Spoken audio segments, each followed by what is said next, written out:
Fluminense confirma reforço e, além disso, o treinador Mano Menezes indica centroavante para o Fluminense buscar no mercado. Mano também testou uma mudança no time que pode ir a campo contra o Cuiabá. Tem jogador que o Fluminense vê com bons olhos uma saída e também está definido o adversário tricolor nas oitavas de final da Copa do Brasil. Então tem muita informação do Flusão nesse vídeo aqui para você, tricolor ligado na Central. Deixe o seu like, se inscreva no canal, ative o sininho para não perder nada e depois da vinheta vamos falar de Fluminense.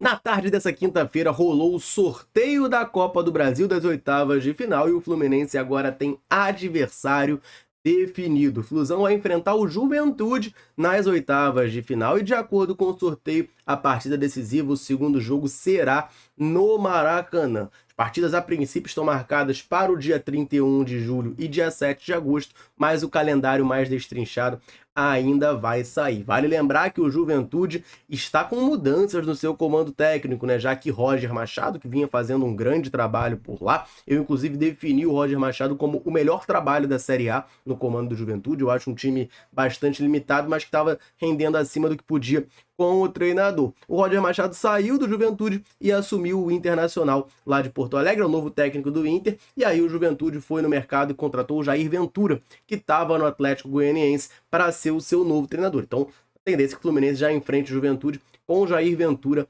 na beira do gramado. Vale lembrar que o Jair Ventura, quando estava no Atlético Goianiense, venceu o Fluminense no Campeonato Brasileiro, naquele jogo 2-1 que a gente perdeu de virada.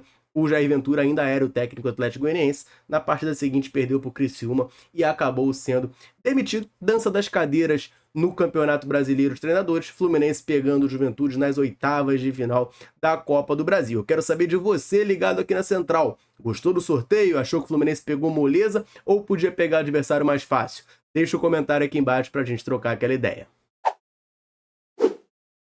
Visando a partida contra o Cuiabá, o treinador Mano Menezes testou uma novidade no treino do Fluminense. Quem traz essa informação pra gente é o Rafael Paiva, do canal Camisa Tricolor Podcast, e ele dá conta de que o Mano Menezes está bastante preocupado com o lado esquerdo ofensivo do Cuiabá. Por lá eles têm o Derek Lacerda, um ponta que vem jogando muito bem no Campeonato Brasileiro. Também tem a aproximação do Denilson, volante que o Fluminense já se interessou, inclusive, estava afastado lá no Cuiabá, voltou a jogar, está em boa fase, ele cai muito ali pelo lado esquerdo para apoiar o Derek Lacerda. Então o treinador entende que aquele lado esquerdo de ataque do Cuiabá é muito forte, o lado direito de defesa do Fluminense é um pouco fragilizado. E aí o Mano Menezes testou nos treinamentos a possibilidade de utilizar o lateral Lucas Justin no lugar do Samuel Xavier. O Justin é um moleque formado na base do Fluminense e vale lembrar, né, ele começou a carreira como zagueiro, né, ele atua como zagueiro e como lateral direito, então ele tem um perfil bem mais defensivo do que o Samuel Xavier.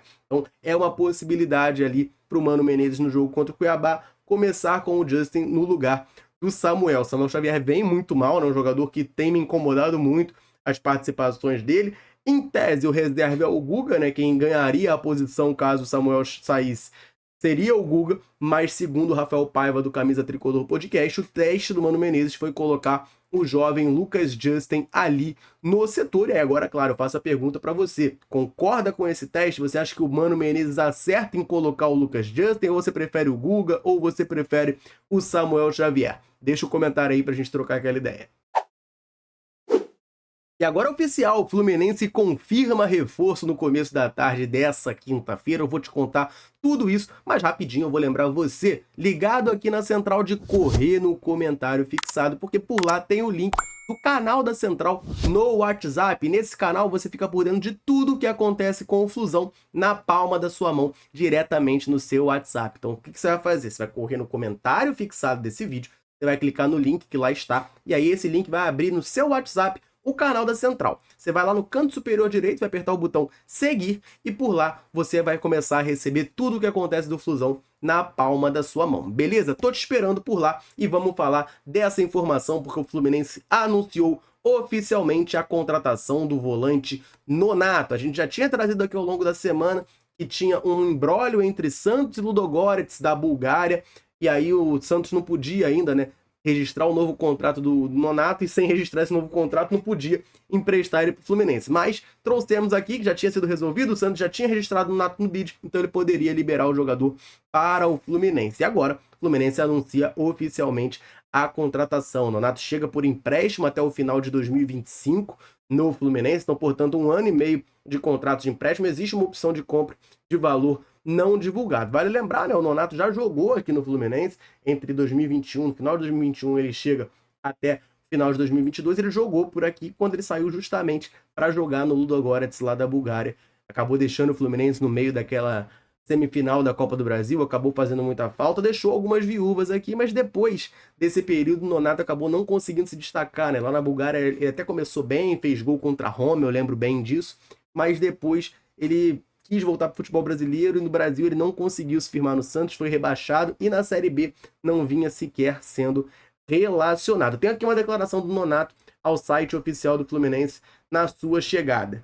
Hoje me sinto muito bem e muito preparado para ajudar nos desafios que teremos pela frente. Estou muito empolgado para ajudar meus companheiros. Humano, no que ele precisar de mim.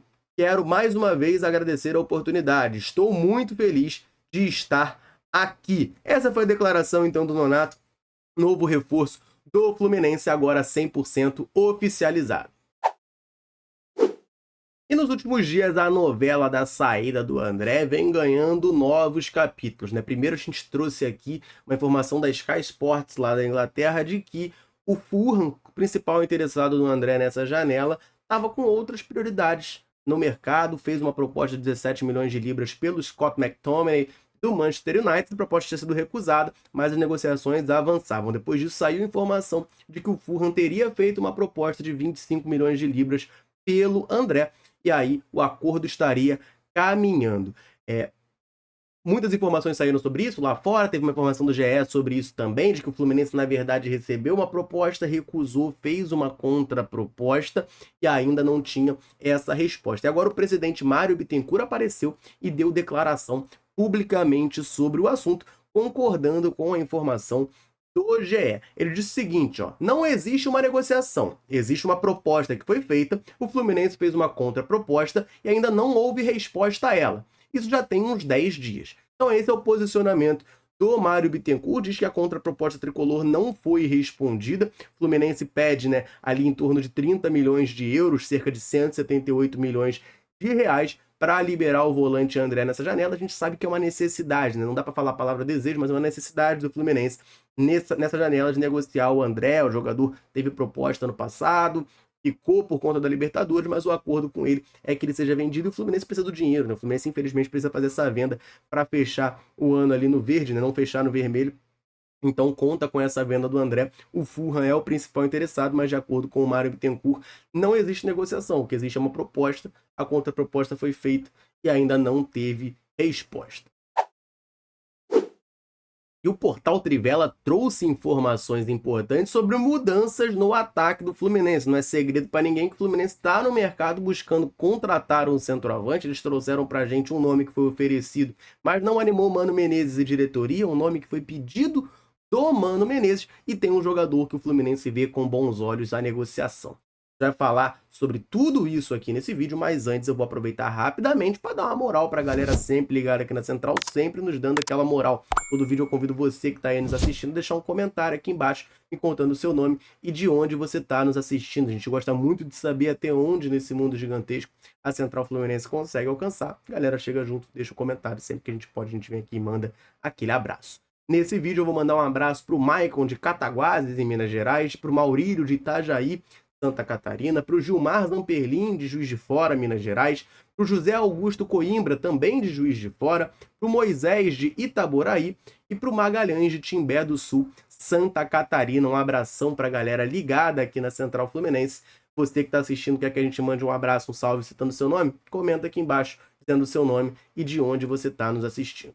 Combinado? Então vamos falar dessa situação, por quê? Hoje o Fluminense tem 3 opções para a posição de centroavante. Tem o Cauã Elias, jovem da base do Fluminense, meteu o gol contra o Criciúma, vem numa crescente. Tem o Germancano, o 01 para muitos tricolores, ídolo do clube. peça fundamental em 2022 e 2023, mas que vive uma péssima fase em 2024 dentro de campo e também sofrendo um pouco com lesões. Quem foi titular no último jogo com o Mano Menezes foi o John Kennedy, autor do gol do título da Libertadores e ex-xodó da torcida do Fluminense. Né? Ex-xodó porque vive uma fase muito ruim, tem muitos problemas extra-campo, e aí acabou que a torcida do Fluminense estava um pouco mais sem paciência com ele. De acordo com o portal Trivela, o Fluminense vê com bons olhos uma negociação do John Kennedy nessa janela, né? Muito por conta desses problemas extra-campo do jogador, o Fluminense entende que se vier uma proposta interessante para o clube, a ideia é aceitar. No começo do ano teve uma proposta de 15 milhões de euros do Lyon, da França, que foi recusada. Na época o Fluminense não queria vender o John Kennedy porque entendia que em 2024 ele poderia ter mais minutos, poderia valorizar, e com a seleção brasileira nas Olimpíadas e o John Kennedy jogando, ele se valorizaria. Só que o time do Ramon Menezes não se classificou para as Olimpíadas, o John Kennedy não conseguiu ter uma sequência positiva com o Fluminense nessa temporada de 2024, e agora o Tricolor entende que se tiver uma proposta parecida com esses 15 milhões de euros, a ideia é negociar sim o John Kennedy. Teve informação recentemente, primeiramente eu vi lá no Pitaco Tricolor, de que o Toluca do México seria um dos clubes interessados na contratação do atacante John Kennedy.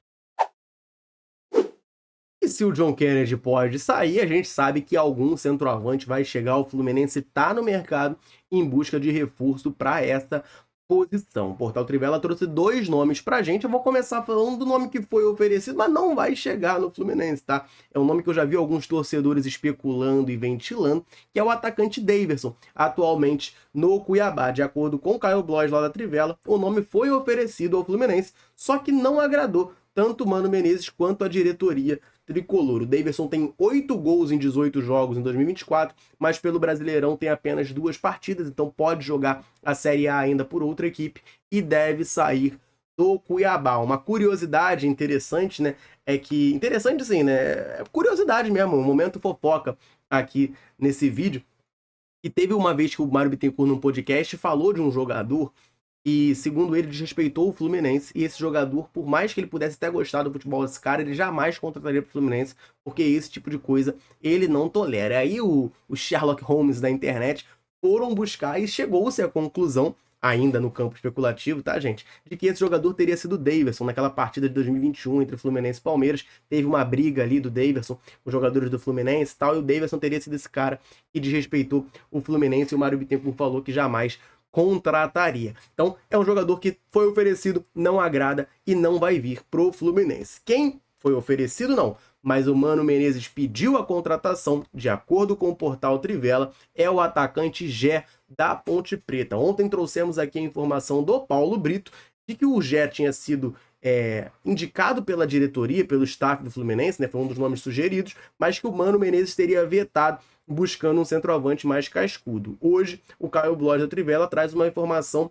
oposta. Segundo ele, o Mano Menezes indicou sim a contratação desse atacante. Tá? O Gé tem 24 anos, 1,87 de altura, tem boa mobilidade e tem sido o grande destaque da Ponte Preta em 2024. Ele chegou inclusive a atrair interesse do Santos em determinado momento da temporada, mas ainda não tem negociação nenhuma. Ele continua jogando pela Ponte Preta. O Gé tem uma multa rescisória para clubes nacionais de cerca de 40 milhões de reais. Ponte Preta tem 60% do atleta, os outros 40% pertencem ao Itapirense de São Paulo. Só que essa aí já vem lá da informação do Paulo Brito de ontem, né? A Ponte Preta não vai negociar o Gé por 40 milhões de reais, né? Ninguém vai pagar 40 milhões de reais num atacante da Série B. Essa é a multa rescisória do jogador. Isso é importante separar. É a multa. Se o Fluminense quiser contratar sem negociar, ele vai lá e deposita a multa. Mas existe a possibilidade, se o Fluminense avançar nessa negociação, de, aí sim, negocia com a Ponte Preta e vê um outro valor, tá? A Central entrou em contato com pessoas ligadas ao jogador e elas confirmaram que houve um contato do Fluminense indireto já há algum tempo. Então, nada muito recente. E a assessoria de imprensa da Ponte Preta fala, né, oficialmente com a gente que não houve nenhuma proposta, nenhum contato do Fluminense pelo jogador, mas há o interesse, indicação do Mano Menezes, a gente pode ter novidades ao longo dos próximos dias, e claro que a Central Fluminense vai trazer todas essas informações aqui para você, tricolor. Eu quero saber agora a sua opinião, é claro. O Gé do Palio seria um bom reforço para o Fluminense em 2024? Eu acho que sim, tá? Eu aprovo muito esse nome. Mas eu quero saber a sua opinião. Deixa o comentário aqui embaixo pra gente trocar aquela ideia. Combinado? Eu vou ficando por aqui. Um abraço, saudações tricolores. Tamo junto.